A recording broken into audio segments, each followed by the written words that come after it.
ప్రజాస్పందన చూసిన తర్వాత జగన్మోహన్ రెడ్డి గారు మీ అధికారంలోకి రాకుండా ఎవరు ఆపలేరు. సో ఎవరైనా కుట్రలు చేసినా ఇవాళ జగన్మోహన్ రెడ్డి గారు ఇంతకంటే ముందు ఇంత ముందు కంటే కూడా ఎక్కువ సీట్లతో మళ్ళీ ప్రభుత్వాన్ని ఫామ్ చేయబోతున్నారు. దాంట్లో ఎటువంటి సందేహం లేదు. కాబట్టి ఎటువంటి కుట్రలు, ఇటువంటి కుటీల రాజకీయాలు ఇవన్నీ కూడా ఆపితే మంచిదని చెప్పి నేను అందరికీ, ఎవరైతే ప్రతిపక్షాలు ఉన్నారో వాళ్ళందరికీ కూడా నేను మనవి చేస్తాను.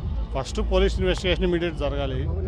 అది ఎందుకంటే నాకు ఫస్ట్ ఒక టప్ అని సౌండ్ వినపడింది. నేను అక్కడ ఉన్నా 30 సెకండ్ 40 సెకండ్ తర్వాత సీఎం గారు చేయి పెట్టుకుని కింద తోలడం చూశాను.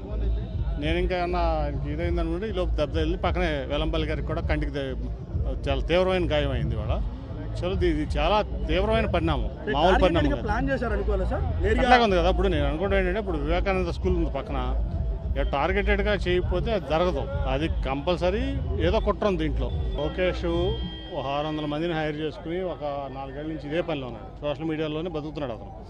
కాబట్టి అతను సోషల్ మీడియాలో ఇటువంటి పనులు చేపిస్తాడు, ఎవరి మీద చేపిస్తాను అలవాటు పడిపోయాడు అతను. సో ఇటువంటి దుష్ప్రచారాలు ఇటువంటివన్నీ చేయడం అతనికి అలవాటైపోయింది లోకేష్ అనే వ్యక్తికి. ఇది ఖచ్చితంగా కూడా ఇమీడియట్గా చాలా తీవ్రంగా పరిణమించి మేము ఇక్కడే కాదు, ఢిల్లీలో కూడా ఎలక్షన్ కమిషన్ మేము దాన్ని రిప్రజెంట్ చేస్తాం.